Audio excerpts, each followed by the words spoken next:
Radio Mystery Theater presents...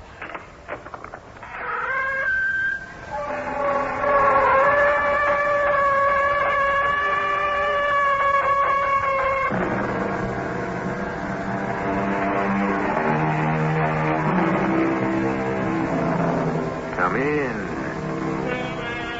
Welcome. I'm E.G. Marshall. This is an unusual story about an unusual grandmother who, without really being able to explain it, performed an act of the supernatural.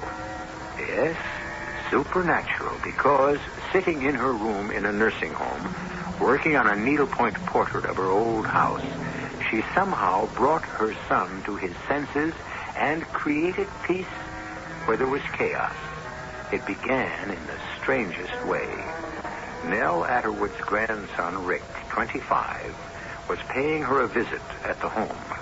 What's that you're working on, Grandma? A picture of my old house. Oh, a copy of the needlepoint in Dad's living room. More or less. Mm-hmm. You've left out the maple tree by the side of the house. Oh, it never should have been there in the first place, Rick. Killed the grass. I've taken it out. Mm-hmm. So did the windstorm night before last. Oh. The old maple blew over. Did you know that? No. Oh. Funny coincidence, isn't it?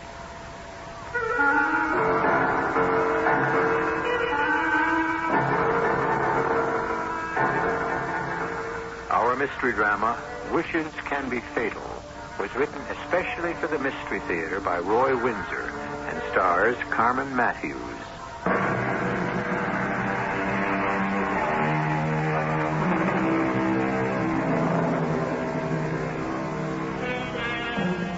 Are thoughts just dreams until their effects have been tried? Maybe. I'm not sure. If you have a thought and act on it, you'll find out if it's useful or foolish. But what about thoughts you don't act on? Is any one of them strong enough to affect someone else? Extrasensory perception, for instance. Some psychologists use that phrase to explain clairvoyance and telepathy. Can we deny them? And can a thought, not acted on, act of itself? Evening, darling. Well, why are you home so early? It's only 5:30. The buyer canceled the appointment. I'm afraid he's decided on some other house. And there goes your commission. Well, that's the way it goes in real estate. We could have used that money. I know it. We're overspent. We'll have to cut down, Elsa. Cut down where? We didn't need the new car. Not right after you had the kitchen redone. I just can't afford... The old car was 6 years old and falling apart. It made me feel creepy driving it. You know, you don't know what it's like for a new wife to move into a house where you lived with her and 2 children and your mother. Ghosts in every room. That car was hers, so was the kitchen, and our bedroom was her bedroom. We ought to sell this old ark and buy a place of our own. I like the house. My roots are here. Well, mine aren't. Look, Ed, your mother's in a home. Yeah. Whenever I think about it, I feel rotten. Nothing wrong with my mother. She didn't belong here with us. It was her home. She owned it. And gave it to you. She wasn't happy with me here. She didn't expect you to remarry. She's better off in a nursing home than in this old place. Oh, darling, why must we always argue about my mother and the house? It's mine. My mother never visits, and my children are off on their own. I just feel smothered by your past. Ed, let's sell the house. Move to Florida. Real estate's big business down there. In no time you'd be making all kinds of money. And think of the weather and the beaches and being away from all of this. Is that what you really want? Yes, Ed. I'm just stifled here. And it's what I'm going to have one way or the other. Let me think about it. What's there to think about? Well, for one thing, money. Well, this house is worth something. Not too much after I pay back the mortgage. But the money you borrowed can be added to the sales price. A lot of it went into repairs. And the new car, and the new kitchen, and into redecorating. And into my mink coat. Okay, say it. You're thinking it. Am I supposed to run around in rags? Oh, I don't begrudge you any of these things, Elsa. I'm just saying they cost money. And I'm just not selling enough to keep up with the expenses. Well, ask your mother to help out. Ask my mother? Why not? She's still got a substantial income from stocks and savings. After giving me the house, you want me to ask her for more help? What if I cozy up to her? I don't think I'd try, Elsa. She's 74, but she's as sharp as a razor. No, I wouldn't try that. Where are you going? Upstairs to lie down for half an hour.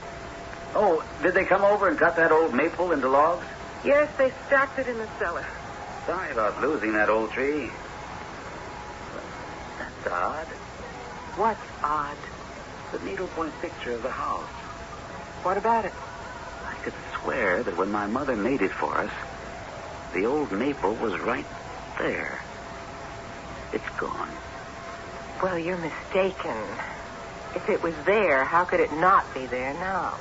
The real maple's gone, blown over by the wind. And the maple in the picture is now gone. I find that very strange.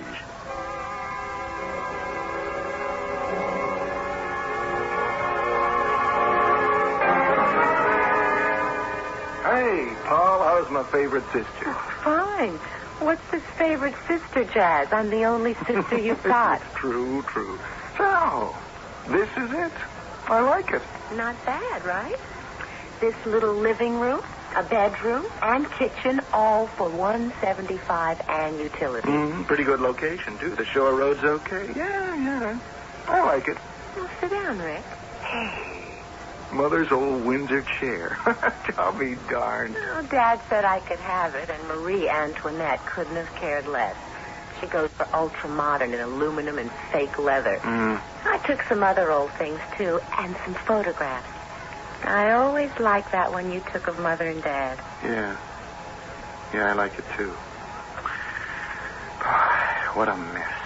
But it's a fact, and we have to live with it. Oh, he could have fallen for that selfish, tasteless chorus girl. I'll never... Model, not chorus girl.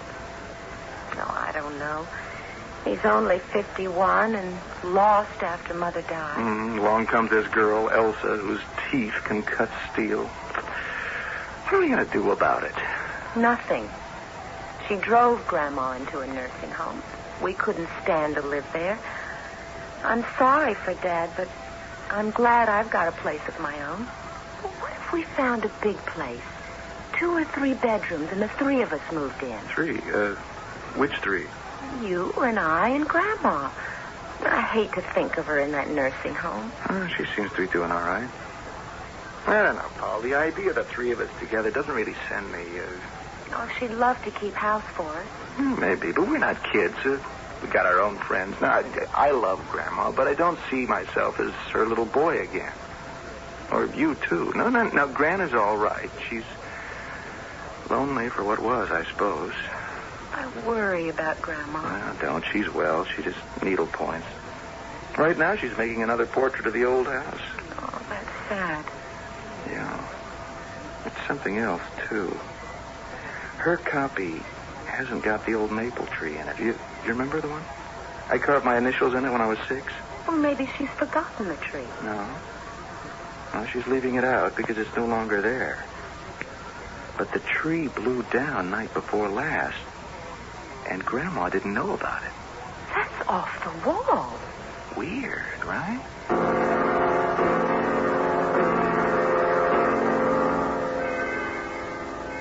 How are you, Mother Atterwood? Elsa, what an unexpected surprise. Do sit down. Oh, thank you. Well, how are you, my dear? Quite well, thank you. Ed sends his regards. Well, that's very nice of my son. And how are you? No complaints. This is a nice nursing home. Old folks' home, I should say. Not many need nursing. I managed to fill my time and get outside whenever I want a change of scenery. I went into the city last week with a friend and had a glorious time last Wednesday. Took in a matinee and had supper at a very good Italian restaurant on 53rd Street. Sounds wonderful. Theater, dinner. We haven't been in the city since before Christmas. Can't afford it. Oh? I thought Ed was doing quite well. Not well enough to keep up with expenses, and we've had a lot of them lately. I even suggested he sell the house and we move to Florida.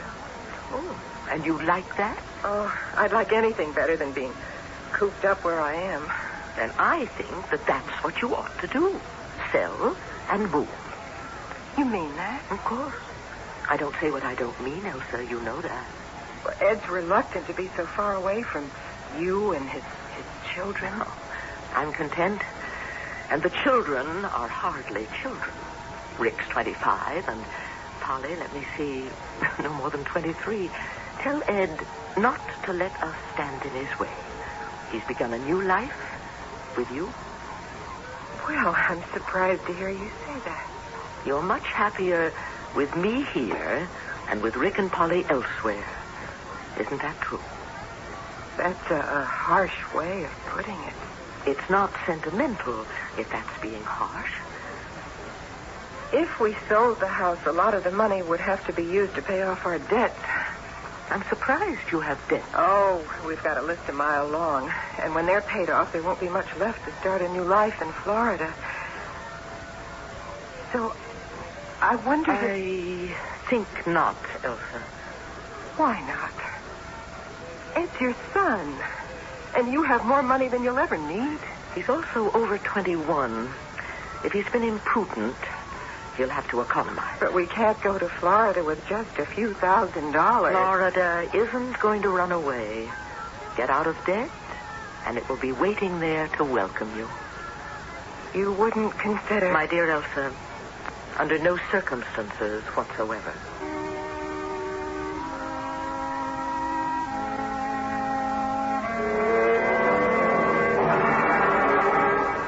What?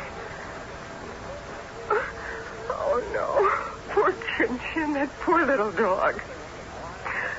Who ran over him? What? Left him to die in the street. That's horrible. He's where? My husband will come get him. Oh, poor Chin. Hey, what's the matter, darling? Here, hang up the telephone. Oh, and someone ran over Chin-Chin and killed him and left him to die in the street. Oh, I'm so sorry, darling. I really am. Please don't cry. You hated Chin-Chin. Now, how can you say that? You called him a nasty little mob. I liked him. Where is he now? This is a humane society. I don't want him destroyed. We'll bury him in the backyard. All right. I'll drive over there now. Will you be all right? I will never be all right. First, your rotten mother. Now, watch it, Elsa. She is selfish. I told her our plans, and she said that under no circumstances would she help us. And she's quite right. We're stuck right here until I get us out of debt. But I don't want to stay here. She's a selfish, nasty old woman. I'll be back soon. I'll be darned. Elsa, come here. Look at the needlepoint picture. That miserable thing. I hate it. When my mother made it for us for a wedding present, she put Chin-Chin in it. Down here in the middle of the front lawn. Do you remember that? Yes. Well, where is Chin-Chin in the picture? Gone. He's gone. Chin-Chin is dead and his picture is gone. Get that thing out of the room before I destroy it. Get it out or I'll destroy it.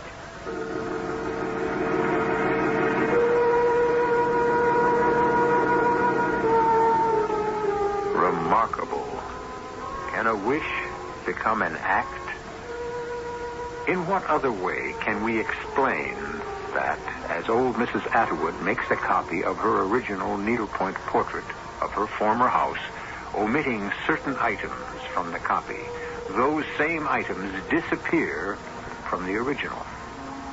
Even more remarkable is the terrifying disappearance of the real items, the tree and the Pekingese dog. More when we continue with Act 2.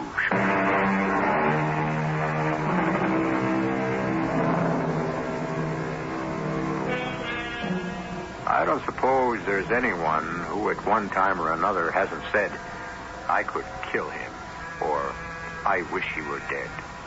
Angry remarks soon forgotten.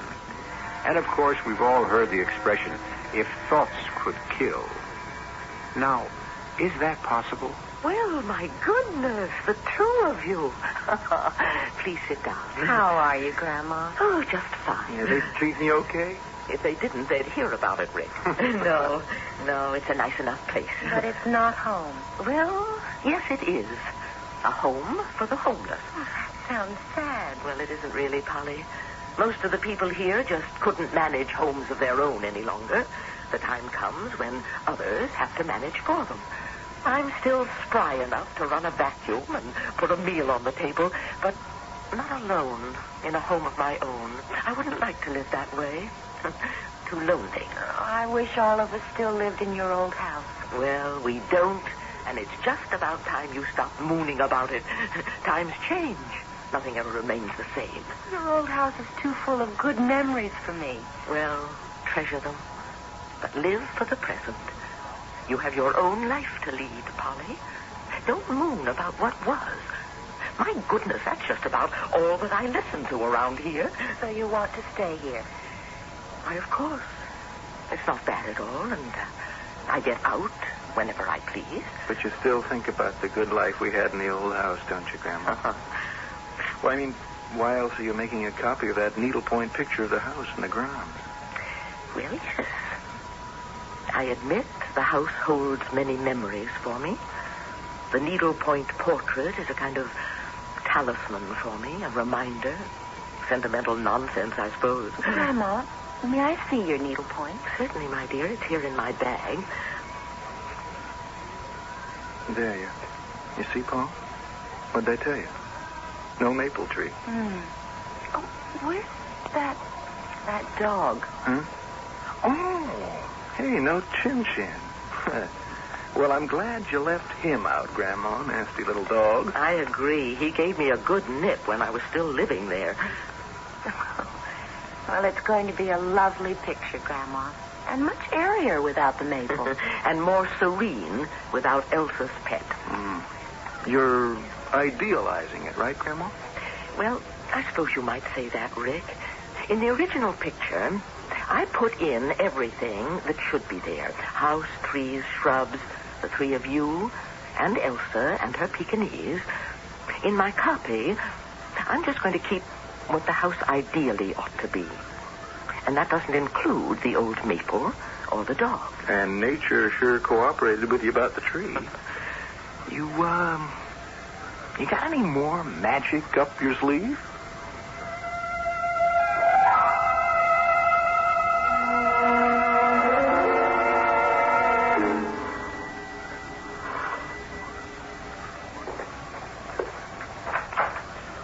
Rick, well, nice to see you. Hi, Dad. All right if I come in? Now, what kind of question is that? Well, you might be busy. Come in. That's not what you meant, Rick, is it? But sit down. Can I get you something? No, thanks. Is Elsa at home? She's upstairs. Very upset. Chin-Chin got run over late this afternoon and was killed. What? Oh, I'm sorry. That's too bad. I know how much Elsa loved that dog. Yeah. Well, how come you decided to stop by? I was in the neighborhood. Polly and I had a visit with Grandma, and I just kind of naturally drifted down here. How is Grandma? Sharp as a tack. You ought to visit her more often, Dad, if you don't mind my saying so. I guess Elsa paid her a visit today. Yeah. I asked her not to. I knew what would happen. Your grandmother tell you why Elsa came to see her? Polly and I kind of dragged it out of her, something about money. Yeah. I'm in debt, and it's my own fault. She's done enough for me. I'd never ask her for another cent. Yeah. I see the old maple's gone. Yeah, we had to cut into logs and store it in the cellar. Mm-hmm. And Chin-Chin's dead. That's right. What's that about Chin-Chin? Oh, hi, Elsa. Darling, you ought to be resting. How can I sleep when all I can think about is that poor little dog? He was killed this afternoon, Rick. Yeah, so Dad just told me. Sorry, Elsa. Thank you. But you didn't like him. Nobody liked him except me. And your grandmother hated him. I know. That's what's funny. What's funny? Well, the old Mabel blows down, and the dog dies. Have you had a careful look at the needlepoint picture of the old house? We're going to destroy it. The tree and the dog both are gone from it, as if somebody had just picked out the stitches. Have you gotten rid of it, Ed? It's in the cellar. I want it burned before something else happens to it. Darling, what has the picture got to do with what's happened? Everything. There is something evil about it. Can you explain how you can take a tree out of a picture and then the real tree blows over? I'm going down in the cellar and cut the thing to pieces. Don't do that, Elsa.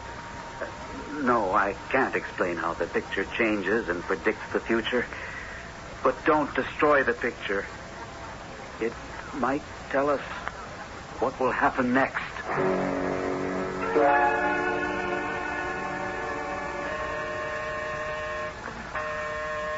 Who is it? Me, Rick. Oh, just a second.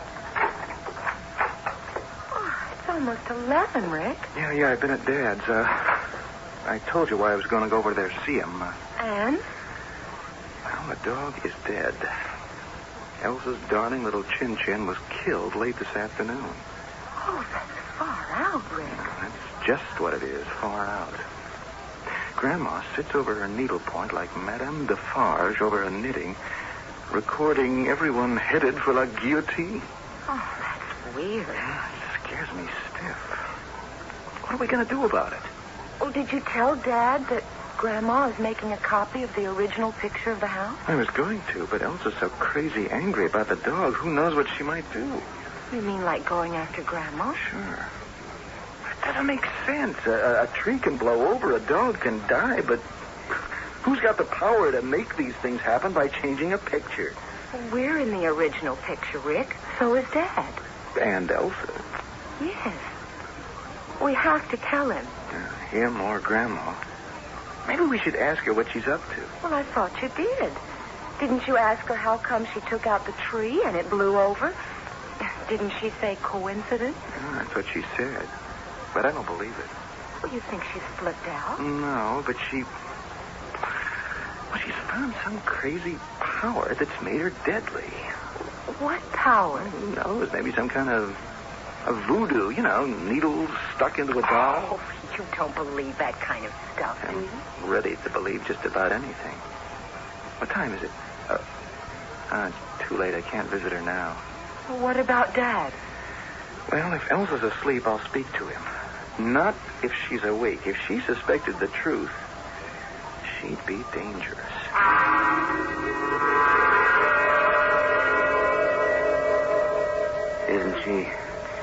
Isn't she awfully young to be struck with that kind of disease, Doctor? Elsa tells me for over a year she's had aches and pains. She hasn't been very good about physical checkups. And would have spotted the condition long ago. Well, will she be crippled? Remissions have been known to occur, but there's no specific cure for rheumatoid arthritis. And she has the symptoms. Yes. Where'd she get it? Don't I wish I knew. Now, what your wife needs is bed rest, baths, rubs, and a good frame of mind. She will become crippled. I won't deceive you. It's likely, yes. Good Lord. She's only 38, Dr. Berg. I know. Doctor, take a look at this. Oh, the needlepoint picture of your house. A fine piece of work. I told you about the tree and the dog. Now look at this. Figure of a woman leaning on a cane. Well? As late as 9 o'clock tonight, that figure was standing erect. Now, it's leaning on a cane. I don't understand. Neither do I. You're sure you're not mistaken? No. It's some kind of magic. That's a little beyond my understanding. Excuse me, Doctor. I'll be on my way. Be sure that your wife gets plenty of rest. Yes. Oh, Rick. Hi. This is Dr. Berg. My son, Rick. Hello, and goodbye. What is it, Rick? I have to talk to you, Dad. Can it wait? I've had a devil of a night. Yeah, me too. Oh, well, sit down. What's the picture doing back up in the living room, Dad? Take a look at it. There's a good chance that Elsa's got rheumatoid arthritis. Oh, that's awful. Yeah. I don't think she knows it yet. Elsa was right. There's a curse on that picture. Take a careful look at it. Well, the figure of the woman leaning on the cane? Yeah. Yeah. Well, that's what I came to tell you about. Dad, I'm scared. I thought something like this might happen. Why? Grandma. What? Grandma is making a copy for herself of this original needlepoint picture. Yes. Yeah, and in the copy, she's omitted the maple tree and the dog and... Well, and now in real life, both are gone. And I'm willing to bet that in Grandma's copy, the erect figure of the woman is bent over and leaning on a cane. Do I sound crazy? I can't believe it, Rick. How can we believe that my mother has discovered some power to... Oh, no, it doesn't make sense. Have you known about this for some time? Well, only since I saw Grandma's needlepoint with a tree gone from it, and that was just at the time the tree was blown down. I saw her tonight, and the dog was gone, and now Chin Chin is dead. This is beyond sense. Dad, I wouldn't tell Elsa. No, I suppose not. I think if she can move, she'd want to kill my mother. I almost feel that way myself.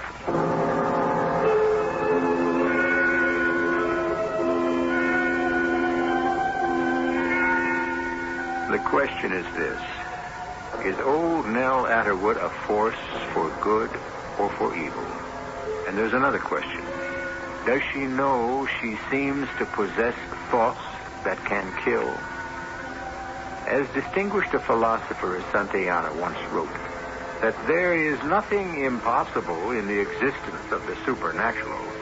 Its existence seems to me to be decidedly probable. More when I continue with Act 3.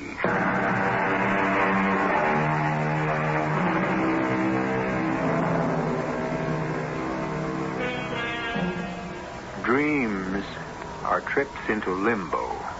Many are fantastic, but most of them are remembrances of highlights in our lives, of narrow escapes, of triumphs, of pleasures that are still vivid in our minds.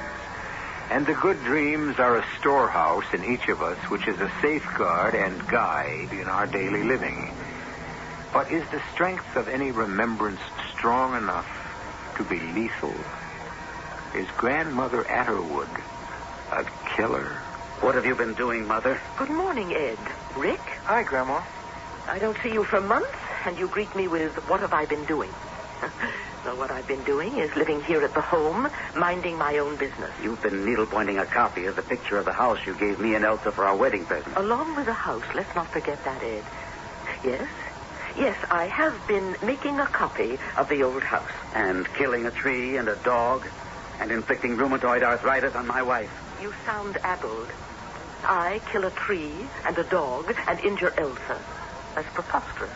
May I see the needlepoint? I think not. Are you afraid to show it to me? Not for myself, no. But I don't want it damaged, and in your mood, you might try to rip it to pieces. Because you've taken out the tree and the dog, and you've made the figure of the woman on the front lawn a cripple. And everything you've done on that canvas has come true in real life. What's happened was bound to happen. I had nothing whatever to do with it. Those things were determined in the nature of things. The maple was rotten. Chin Chin always chased cars. And as for Elsa, arthritis is no great surprise in a person who's had gout. Now, just what are you accusing me of? Hatred. You hate Elsa. You hate me for marrying her. You hate being here instead of in your own house. And somehow you've destroyed a tree and a dog. And now you've inflicted an injury on my wife. Dad, that just doesn't make sense. You be quiet. Now listen, Mother. I don't want you to take another stitch in that miserable picture. Are you accusing me of necromancy, conjuration? Can you in your right mind believe that I have such a power? How else can I explain what's been happening? It's not I who hate Elsa, or you for marrying her, or living here instead of my old home. It's you, Ed. Why don't you face it? You're miserable. You were bedazzled by a pretty face and a good figure. But is Elsa half the person that your first wife was? I'm in love with Elsa. No, you're not. Infatuated, maybe. You're so far in debt, you're planning to sell the house and move to Florida. Move with what? A few $1,000s left over from the sale. No, with money, Elsa wanted me to advance. I'm sorry about that, Mother. I'm sorry about the whole thing. It's all very strange. I'm making a copy of the original picture because I want it to remind me of the house. The disasters you speak of just happened. They're signs of a decay, of the rotting away of values that were good. For which you blame Elsa. No. How can I blame her without blaming you? And how can I blame her when she and I just couldn't get along with each other? You are blaming me. You must admit that you hate her. I don't admit that.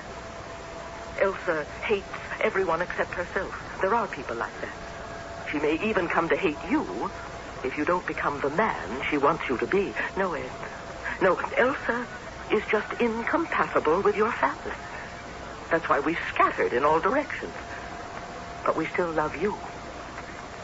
Am I right, Rick? Of course.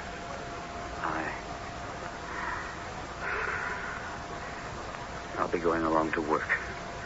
I'm sorry about the things I said. Ed, let me explain something. You know that figure leaning on the cane? Yeah. I am that figure. No. Are you crippled with arthritis? I will be. Now, here's what I intend to do. I'll take out that figure and stitch in a new one of a person who is erect and without a cane. Let's see what happens next.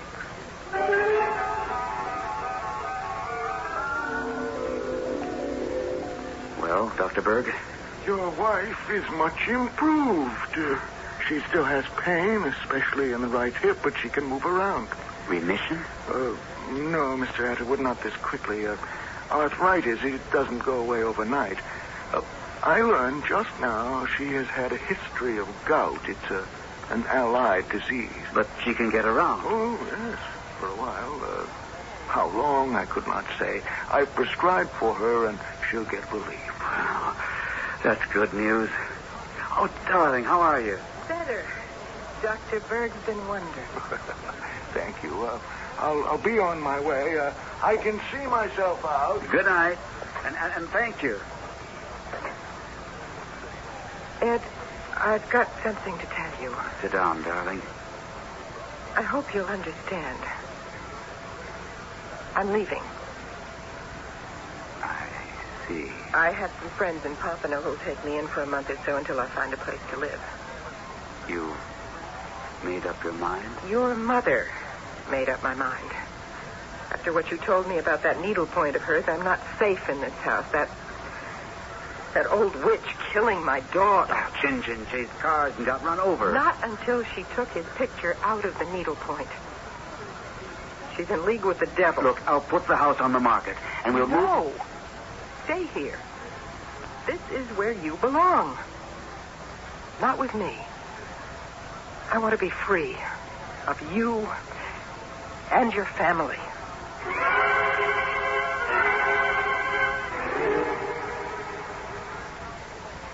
You, too, are becoming regular visitors. Yeah. Rick told me what happened this morning, Grandma. Well, it wasn't very pleasant, Polly. But you'll agree it's all been kind of funny. Yes. And I've been thinking about it all day. Darned if I can figure it out. Maybe, not consciously, but maybe deep down inside your mind there's a powerful subconscious wish to restore what was. You know, you and us with Dad in the old house. Oh, I can't believe that, Rick. I told you before, what's past is past. I did make the change in the needlepoint. Is it just about complete? Just about. Here, take a look. Oh, it's just lovely. Thank you. Grandma, that change in the needlepoint you were making, Rick said you told Dad you'd take out the figure of the woman with the cane and put in one of a woman standing erect. Yes, substituting Elsa for me. Elsa upright. I was the figure with the cane. Well, where is the figure? Pardon? There's no figure of the woman in the picture at all. Just Dad and Polly and me. Let me see that. Oh, saints above. You did sew in the new figure. As I sit here before you, I picked out the stitches of the other figure and... well, this is incredible. Now, what could have happened to the new figure? And what could it mean? Maybe we'd better telephone Dad and... Yeah, let's go over there, Polly. I smell trouble.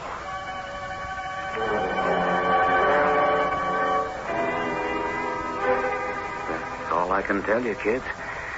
I carried her bags down to the car, and she drove off. I'm sorry, Dad. I'm sorry, too. It's weird about the needlepoint.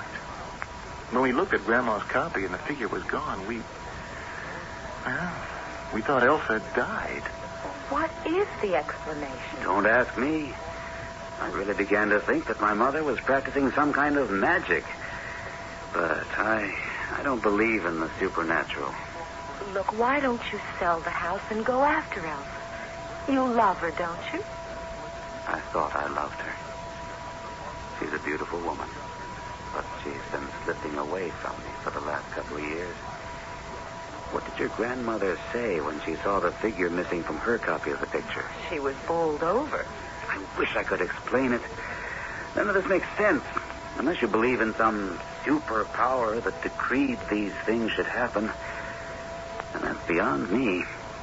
When I mentioned them to Dr. Berg and showed him the needlepoint, he gave me a very funny look. Said I'd imagined all of it. I wish I had. Have you destroyed the original picture? No. And now I'm not going to. It's leaning against the wall behind the sofa. I'd like to take a look at it. Dad, now what are you going to do about dinner? Why don't the three of us go out? I don't like to think of you here alone. That's thoughtful of you, Paul. But I'd like to be alone. I've got a lot to think through. You are not going to believe this. Either of you. Take a look at the original picture.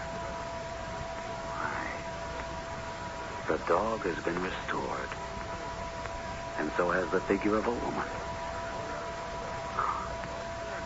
I give up. I really do. What does this mean? I think I know. If you come with me, we'll find out.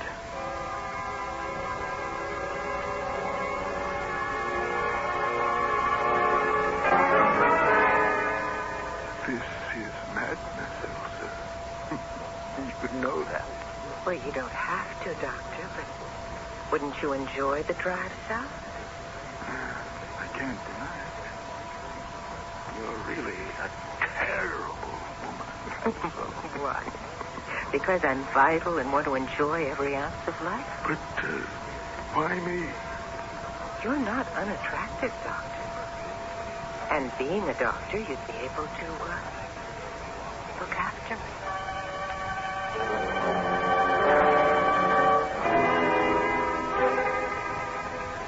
Here it is. With 4 figures in the foreground and a dog. When did you do this, Mother? Well, I worked on it all day, but I don't think that will restore Elsa to you, Ed. You say she's left. Yeah. Just about the time her figure disappeared from this copy of the picture of the house. Explain the dog, Grandma. Well, as I told you, the house was to be an ideal house. It needs a good dog. And then there you are, Ed, and here are Polly and Rick, with your wife dead and with Elsa having run away. The place needed an older woman to kind of hold it together. So that's you in the picture, right? Yes. It doesn't mean I'm back there in the house any more than you or Polly are, Rick. It's just a picture of a reasonably happy group, and it gives me pleasure to look at it, that's all. No magic. No.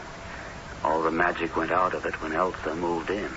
She wasn't entirely to blame. She wanted things her way. You made it possible for her. And drove you into this place, and Polly and Rick out on their own, and me into debt. Regret is a hiding place, not a sanctuary. What happened to you is regrettable because you say it is. But if you don't put your regrets aside, you won't have a tomorrow, Ed. And what I want for tomorrow is to have you move back into the house with me, Mother. And Polly and Rick, too. Is that what you really want? Now? Yes. And I'll tell you something. It will hurt, but you'll find it out sometime. So you may as well hear it from me. Dr. Berg, who attends us here, is driving south for a week. He's not going alone. He's chauffeuring a patient of his who has shown signs of rheumatoid arthritis. He's been interested in her for a long time. You're implying... I've suspected it. So I did try a kind of magic to save you and your sanity. Then all this really was a supernatural phenomenon? You might call it that. Well, what do you call it? I think I call it love.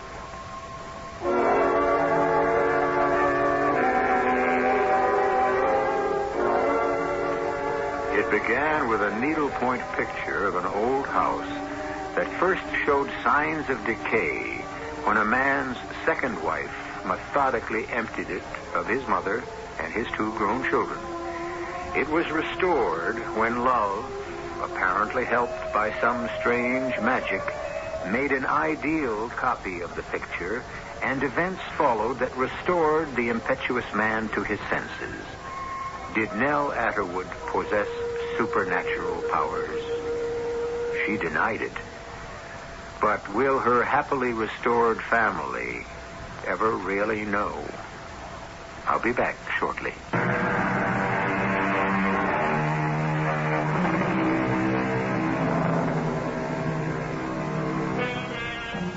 A bad apple can spoil a barrel. There are persons like that.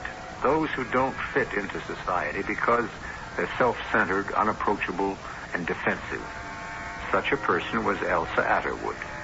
She almost squeezed the life out of the family that adopted her, but not quite. Our cast included Carmen Matthews, Terry Keane, Gordon Gould, Jennifer Harmon, and Russell Horton. The entire production was under the direction of Hyman Brown. And now, a preview of our next tale. Well, the words were, "Don't worry, Nan, I'm all right. Don't worry. Love, Jim." And those sentences ran across the bottom of the screen.